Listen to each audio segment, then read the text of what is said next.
Les patients, certaines fois, lâchent avec nous et on les sent plutôt sereins. Et dès que des membres de la famille arrivent, parce qu'ils sentent forcément leurs angoisses, eh bien, se crispent.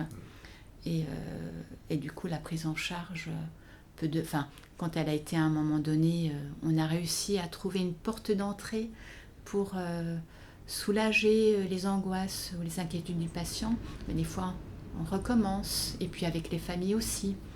Et certaines fois, les patients, finalement, qui se sont vus dégradés, cheminent et puis ne pensent plus du tout à vouloir mourir. On voit des patients, parce que j'ai souvenir d'une patiente comme ça, et d'une patiente, en fait, qui était vraiment dans cette démarche je veux mourir, je viens ici pour mourir, grande intellectuelle qui voulait vraiment pas se voir, surtout au niveau cognitif. Pour elle, c'était juste insupportable, c'était même pas nommable.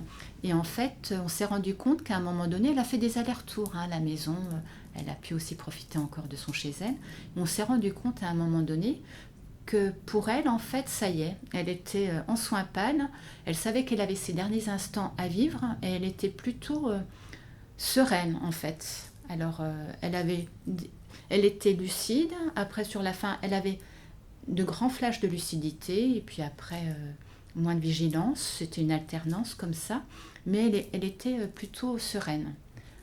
Il a fallu du temps, mais à ce stade-ci, elle l'a été. Mais on s'est rendu compte, et donc les derniers jours, elle les vivait plutôt sereinement, mais on s'est rendu compte, bien a posteriori, que la personne de confiance, qui était aussi son médecin traitant, a vécu tout ça de façon très rude, vraiment très très difficile, car il a envoyé un courrier à l'unité en disant que c'était inadmissible d'avoir laissé son ami mourir dans de telles conditions et que ce n'était vraiment pas digne. Vous voyez, alors que nous n'avions pas du tout ce regard-ci, et la façon dont est décédée cette patiente, c'était plutôt dans un échange, et elle était plutôt sereine. Mais du coup, il y avait un décalage entre différents vécus, et c'est souvent cette confrontation entre ces entre ces décalages et points de vue qui sont vraiment au cœur du débat et qui amènent à ces positions idéologiques. Non, je veux mourir digne, et non, et là, on est vraiment au cœur du débat. C'est là où tout se cristallise, en fait. Mais ça, je dirais que on est au cœur de l'humain aussi. Donc là, c'est encore d'autres enjeux, comment faire, d'autres enjeux sociétaux de réflexion qui sont à aborder ailleurs, en fait, hein, et pas à l'hôpital. Voilà. On se rend compte quelque part que c'est comme si j'allais vous dire que le débat est biaisé dès le départ, parce qu'en fait, on se projette sur comment je serai quand je serai en fin de vie, alors qu'on se rend compte, en fait, que lorsqu'on arrive justement en fin de vie, que ce soit de quelques mois à quelques semaines, eh bien, on réfléchit, et on n'est plus tout à fait les mêmes. Et ça, c'est très prégnant, en fait. Tous les soignants le disent, c'est pour ça qu'on s'insurge quand on entend parler de l'association pour le droit à mourir digne, etc. Nous, sur le terrain, on constate que même ces patients qui arrivent, vraiment en tambour battant, nous disant « Écoutez, là c'est fini, je hurle, je souffre à la mort et je n'ai qu'une envie, c'est vraiment que vous finissez, que je n'ai qu'une envie, c'est d'en finir, et je suis là pour ça d'ailleurs. » Et on se rend compte que finalement, tout au long de leur séjour, une fois que la souffrance est soulagée, clairement, la question ne se pose plus. Et ça, c'est vraiment courant. Alors bien entendu, soulager la douleur, c'est compliqué, mais c'est aussi la mission des soins palliatifs. Les médecins sont quand même des artisans, des orfèvres en termes de douleur, composés avec les différentes molécules qui sont très compliquées. Et c'est vraiment un travail de longue haleine. Mais le défi est relevé, peut être relevé. Alors bien sûr, il y a souvent aussi une douleur pour certaines pathologies une souffrance qui peut persister, mais qui est tellement moindre que finalement, ces patients qui, à la base, souhaitaient vraiment, mourir parce qu'ils souffraient trop, ils n'avaient plus de place pour accueillir le reste, pour être en relation avec les autres, être en relation avec eux-mêmes. Une fois que cette douleur est soulagée, même si elle peut résider, parce que clairement, ça va de soi, quand on arrive à ce stade, et dans certaines pathologies, on souffre physiquement, eh bien, en fait, ils ont quand même suffisamment de place et ils sont contents de pouvoir accueillir. Voilà, et d'être en contact avec eux-mêmes et puis avec leurs proches. Et ça, c'est quelque chose qu'on voit vraiment, qui est très... qu'on voit, tous les soignants d'ailleurs, ça se voit, tout le monde le dit, c'est la réalité du terrain.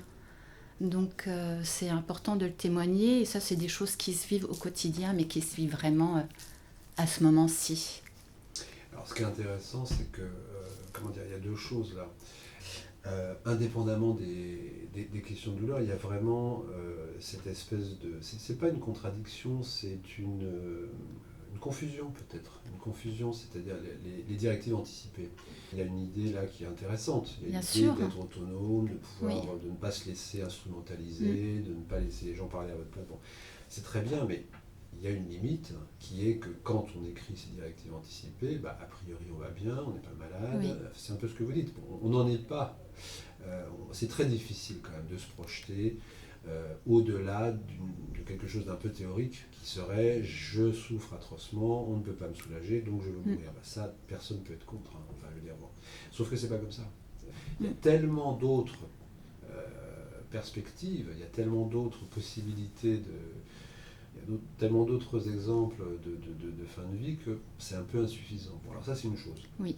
Et l'autre, c'est ce que vous dites, c'est-à-dire, c'est un peu différent, c'est-à-dire, on arrive effectivement en se disant, je n'ai pas d'ailleurs écrit mes directives anticipées, je suis là pour mourir, et puis curieusement, je dis curieusement entre guillemets, c'est pas que les choses s'arrangent, mais le curseur bouge, et donc ce qui était totalement inacceptable, c'est pas que ça devient acceptable, c'est que ça a été pris en charge de telle façon qu'il y a, comme vous dites, un espace. C'est vraiment intéressant cette histoire d'espace. Il y a vraiment, tout l'espace n'est plus occupé que par la douleur. C'est ça le problème.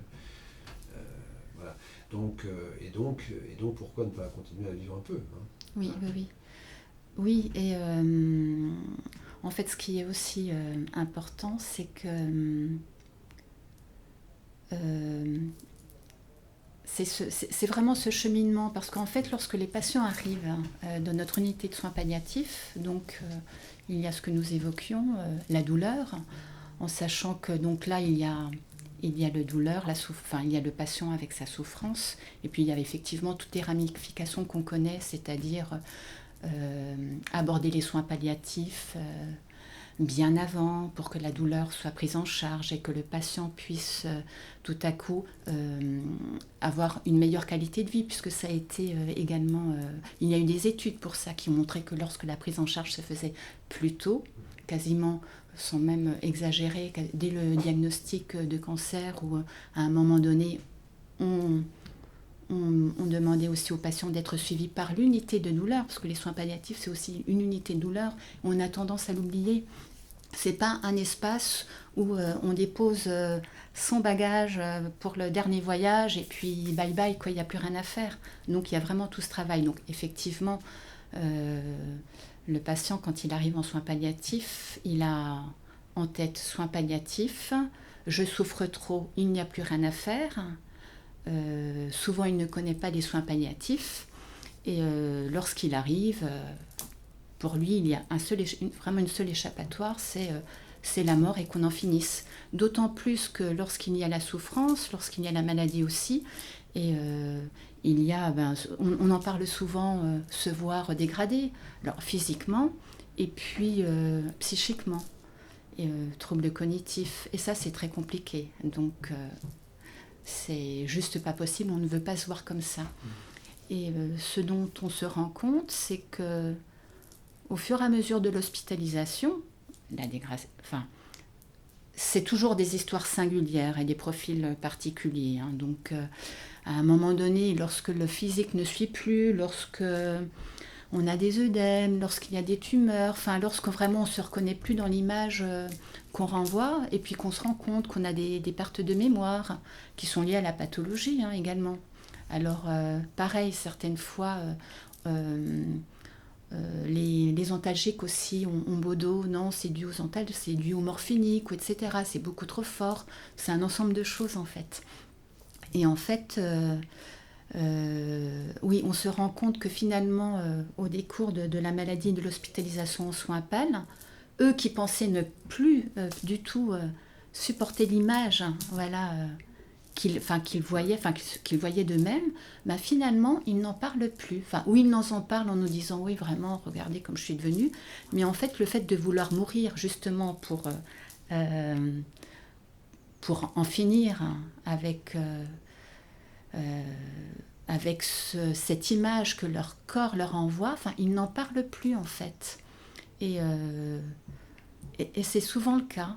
Et en fait, du coup, ce qu'on voit aussi, enfin, ce que je vois, parce que forcément, je vous parle de ce que j'ai perçu, on est chacun avec sa sensibilité.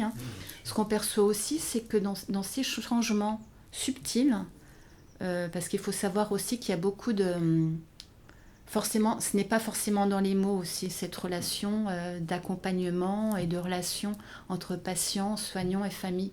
Il y a quelque chose de l'ordre un peu du subtil, qui ne se dit pas forcément, mais qui, avec l'acuité du regard, l'expérience terrain, on se rend compte de ce qui se passe.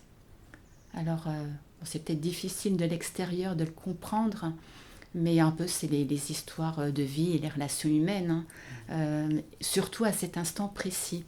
Donc on se rend compte qu'à un moment donné, en fait, il y a un cheminement qui se fait et des fois, il y a aussi forcément des interactions qui se passent avec les proches. Et il y a vraiment un cheminement qui se fait jusqu'à la fin. Ça, c'est toujours très... on est toujours surpris parce que au moment du décès du patient type qui arrive, qui souffre, et c'est pas caricatural, ce que je vous dis, c'est aussi un état de fait et qui à un moment donné est soulagé et peut tranquillement faire son chemin, enfin tranquillement, on va dire du mieux possible, avec ses proches. On se rend compte qu'au moment de l'entretien, en fait, du décès, il y a un entretien parce que forcément centré patient mais centré famille, ça va de soi. La prise en charge, elle est vraiment pour les patients et la famille. L'un ne va pas sans l'autre, en fait. On se rend compte que les familles aussi ont cheminé. Et finalement, tout ce temps où elles sont arrivées en se disant, à un moment donné, au terme, en entrant dans la chambre, mais quand est-ce qu'il va mourir ? J'arrive tous les jours en me disant, quand est-ce qu'il va mourir ? Eh bien, finalement, tout c'est quand est-ce qu'il va mourir, arriver au terme du moment, justement, de ce moment-ci. Ce temps-ci était nécessaire aussi pour qu'il chemine. Et en fait, ils le disent bien au moment du décès. Finalement, ils sont plus sereins et plus sereins. Et plus en accord avec ce qui a été fait. Excusez-moi, voilà. On pourrait presque dire ça à des élèves infirmières ou dans les écoles, oui. disons, en disant, bah voilà, vous voyez, ce serait bien que ça se passe comme ça. Oui. On tend vers ça, on voudrait tendre vers ça. Et ça se passe. Vous le dites. Mais est-ce que vraiment il y a une telle harmonie, il y avait une telle harmonie dans ce service que ça pouvait se passer comme ça tout le temps, parce que ça paraît quand on se dit, bah voilà, je prends une place, je réserve une place tout de suite. Bon. Celle-là, oui. Parce que parfois c'est quand même très compliqué, c'est-à-dire qu'il y a des gens qui, alors là je vais dire le contraire de ce que tu disais tout à l'heure, mais c'est pas grave, il y a des gens qui sont là pour mourir, ils viennent pour mourir, alors ils connaissent peut-être pas bien les soins palliatifs, enfin, ils ont une revendication et ils sont dans une espèce de terreur. C'est pas qu'ils sont pas à la hauteur de ce qu'ils veulent, mais enfin, c'est beaucoup plus compliqué qu'il ne l'imagine. Et donc ça se passe mal. Ça se passe très mal parce que si en face il y a un discours qui est mais on va prendre le temps, justement, on va prendre le temps, on va se calmer, etc. Ça peut paraître insupportable à certaines personnes. Oui, Non oui. Alors, dans l'exemple que je vous donne, bien entendu, alors c'est de la façon dont je l'exprime, où vous avez employé le terme harmonieux. Non, il n'y a pas, enfin, l'harmonie, non. Il y a des moments qui sont clairement, qui peuvent être très beaux, où on est vraiment en accord avec le patient. C'est souvent des moments où au départ, je parle en tant qu'aide-soignante pour la toilette, en tant qu'aide-soignante et infirmière, parce qu'on travaille en binôme, toujours, pour avoir une évaluation, vraiment avoir 2 évaluations. Et en fait, on tend à des moments qui sont vraiment très surprenants et assez beaux au cœur même, enfin assez beaux, très surprenants dans la relation avec la patiente qui à un moment donné se rend compte qu'elle a de l'écoute et que malgré ce soin qui à un moment donné a été compliqué pour elle parce que elle est complètement dépendante et que son corps se dégrade, on arrive à toucher mutuellement quelque chose qui fait qu'il y a vraiment un échange et il y a des beaux instants qui se passent en soins PAL. Mais je ne fais absolument pas l'apologie de ces moments-ci. C'est tout un cheminement et dans l'exemple que je vous donnais, pour arriver au terme de ce cheminement, c'est pas du tout un cheminement linéaire. Hein. C'est vrai que je n'ai absolument pas mis l'accent dessus, mais vous faites bien de me le dire parce que ce n'est absolument pas un chemin linéaire. Au contraire, enfin, je veux dire, il y a des phases de, de, de colère en fait, d'injustice, forcément qui explosent et qui explosent envers les soignants. Et au moins ils ont le mérite d'exploser, c'est très bien en fait. Hein. On est là aussi pour accueillir et du coup comprendre bien que c'est pas de nous dont il s'agit en fait, mais il y a vraiment des explosions au niveau des patients et des familles, hein, des familles qui comprennent pas qu'à un moment donné on ne stimule plus leurs proches, qu'on ne leur donne plus à manger, que tout à coup on les fait mourir, parce que c'est aussi ça quand souvent les patients arrivent trop tard. Hein, à un moment donné, trop tard dans certains, enfin très très souvent les familles nous disent ben voilà, vous voyez, il mangeait il y a 2 jours, il arrive chez vous et puis rien, et puis vous le faites mourir. Donc non, en fait c'est parce qu'il est arrivé à un moment donné trop tard et que ça coïncide du coup avec vraiment le dernier stade de la maladie. Mais il y a des grosses phases où les familles hein, peuvent être ça peut être très compliqué. Très compliquée, je vais employer un terme péjoratif, mais très virulente, dans le sens où on est vraiment mise à mal. Hein. Mais après, ça fait partie de notre rôle aussi. On sait que de toute façon, quand il s'agit de la mort et d'avoir un patient qui va décéder, voilà, on est au cœur de l'être vivant en fait, hein, et de toutes les angoisses qui ressurgissent. Donc alors, il y a quand même quelque chose d'assez... je cherche le mot là, depuis tout à l'heure, mais je ne trouve pas. Oui, il y a une forme un peu de gâchis, quelque part, parce qu'on a l'impression que si les gens... Enfin, c'est plus compliqué que ça. Hein, oui, évidemment. Bien sûr. Mais quand même, si les gens savaient un peu mieux ce que c'est que les soins palliatifs, bon, ça ne changerait rien fondamentalement. Je veux dire, quand on est confronté à la mort proche d'un proche, la mort prochaine d'un proche, on est plus soin. Enfin, je veux dire, tout change, tout bascule. On aurait une connaissance des soins palliatifs. Je ne sais pas si ça changerait fondamentalement quelque chose. Mais quand même, ça changerait probablement sur certains points. Par exemple, ça, si les gens le savaient, bah, ils le sauraient. Voilà. Donc, ils ne seraient pas dans cette espèce de projection où tout à coup, ce service devient le réceptacle de tous les problèmes. Bon, voilà. Et c'est dommage. C'est quand même dommage. Il y a vraiment là toute une énergie perdue. Ça peut mener d'ailleurs à arrêter de travailler éventuellement. Voilà. Donc ça m'évoque aussi enfin, j'ai souvenir aussi qu'il y a des patients, lorsqu'ils arrivent en soins palliatifs, parce qu'après, bien sûr, des patients qui arrivent d'oncologie, en fait, où on leur dit, bon, pour l'instant, la chimiothérapie, on arrête un petit peu, et puis, quand ça ira mieux, vous viendrez, on verra ce qu'on peut faire. Ça arrive aussi encore fréquemment. On a des patients, lorsqu'ils arrivent en soins palliatifs, où à un moment donné, pour eux, le choc des projections, enfin, il y a la projection, le fait de s'y trouver, et c'est tellement brutal parce qu'ils n'ont pas été préparés, que clairement, ils ne le supportent pas.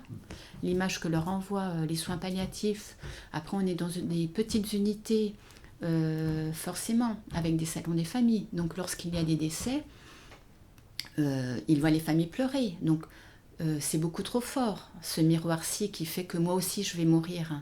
Et il y en a qui ne supportent pas et qui disent stop, moi je repars. C'est déjà arrivé. Hein. C'est aussi la réalité, cette réalité-ci.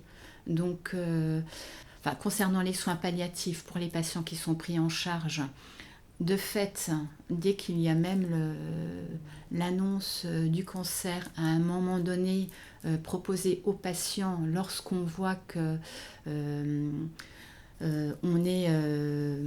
on a une difficulté à soulager cette douleur et qu'on passe le relais à des équipes expertes d'unités de douleur qu'on a en soins palliatifs.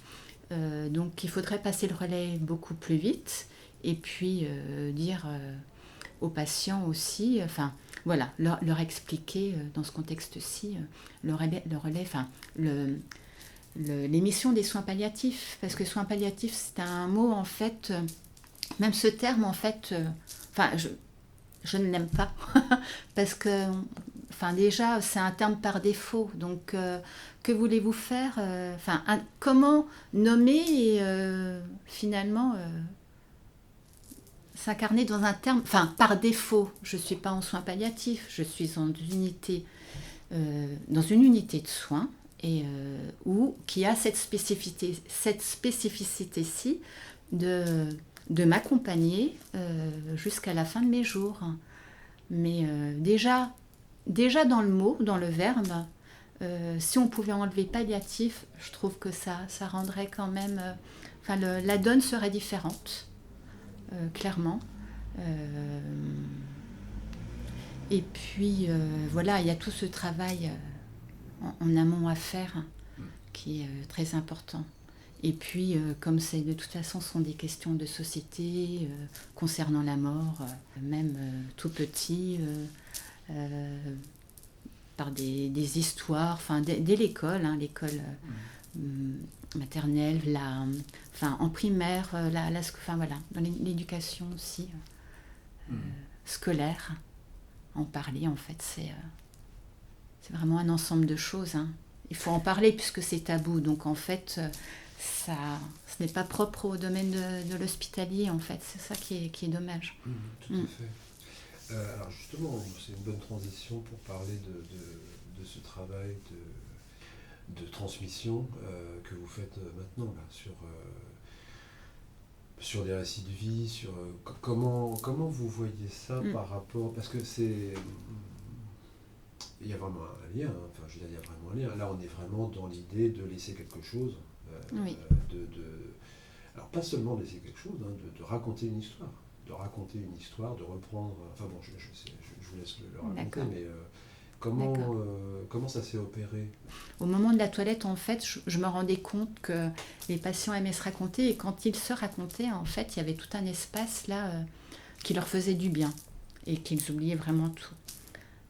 Ça commençait bien sûr avec les personnes âgées, mais en oncologie, où les patients pouvaient être très douloureuses. Quand je parlais de douleur précédemment, bien entendu, il y a toute la souffrance psychique. En fait, je n'en parle pas parce que ça me semble d'une telle évidence, mais effectivement, la souffrance psychique est là. Donc, en fait, ils mettent tout ça de côté et en fait, ils étaient bien. Pendant ce moment-ci, ils étaient bien.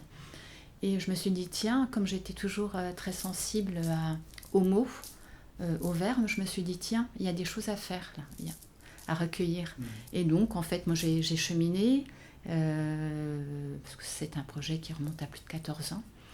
Et j'ai cheminé, et puis j'avais besoin aussi de cheminer auprès du patient, parce que le contact de la vulnérabilité aussi vous fait cheminer personnellement, parce que dans tout ce travail qu'on évoque en soins palliatifs, mais ailleurs aussi, en oncologie ou dans d'autres services qui sont très durs, parce qu'à un moment donné, il faut savoir, alors bien entendu, le débat, là, c'est la fin de vie, mais je voudrais aussi dire que à un moment donné, quelle que soit la pathologie, à partir du moment où il y a pathologie, surtout traitement médical, hôpital, monde tout de même assez violent, il y a beaucoup de projections qui se font et d'angoisse. Donc, et là, la parole est importante et l'accompagnement du soignant aussi est important. Voilà. Et donc, mais donc en oncologie, davantage quand on est soumis à cet impératif où tu vas peut-être mourir. Donc je me suis dit, il y a vraiment des choses à faire. Donc moi j'ai continué à travailler auprès de la vulnérabilité parce que c'est des échanges et j'ai beaucoup cheminé. Et c'est maintenant que je suis en train de... Je me forme. Je vais la nommer du coup puisque c'est vous qui m'en parlez. Donc c'est une association qui s'appelle Traces de vie qui fait de la biographie hospitalière. Voilà. Qui a été créée en 2011 et qui a été soutenue par le professeur Régis Aubry, en fait, voilà, qui est d'Auloise. Et les premiers accompagnements par l'écriture ont été faits dans le service du professeur Régis Aubry. Voilà.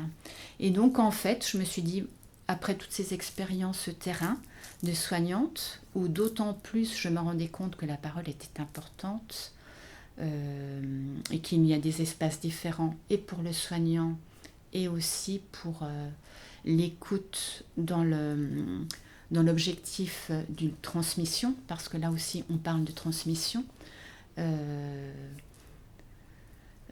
en soins palliatifs, de fait. Donc je me suis dit, voilà, là j'arrive au terme de mon activité de soignante, enfin de paramédicale, et je vais me former et basculer vers la biographie hospitalière, qui est une continuité, qui est un soin différent pour les adultes. Et pour les enfants, eux se racontent en super-héros, ou en tout cas, ils vont pouvoir aussi libérer tout ce vécu traumatique, ou par l'intermédiaire d'histoires, ou voilà, de ce qu'ils souhaitent raconter eux. En général, on voit bien qu'ils mettent toujours en scène des éléments de leur vécu.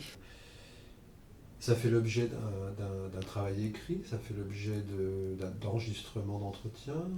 Comment ça marche?